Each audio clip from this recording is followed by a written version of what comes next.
জঙ্গলির পরে কি আসছে, কি আসছে এটা আসলে টু বি অনেস্ট ভদ্র ভদ্র ফারিন বলেছে ভদ্র আসছে, প্রডিউস বাই ফারিন।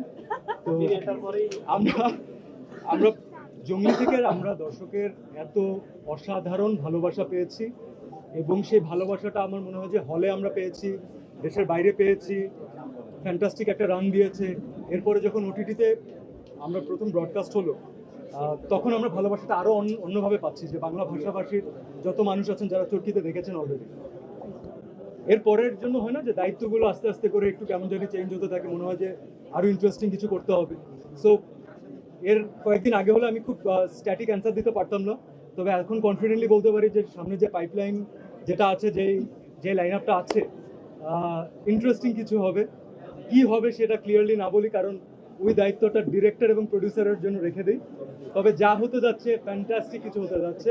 অডিয়েন্সকে আমরা বোর করবো না, অডিয়েন্সকে এঙ্গেজ করার মতো কিছু হতে যাচ্ছে। আশা, আমার কাজ করা, আশাআশির মালিক আল্লাহ। আল্লাহ যখন যাবে তখন চলে আসবে।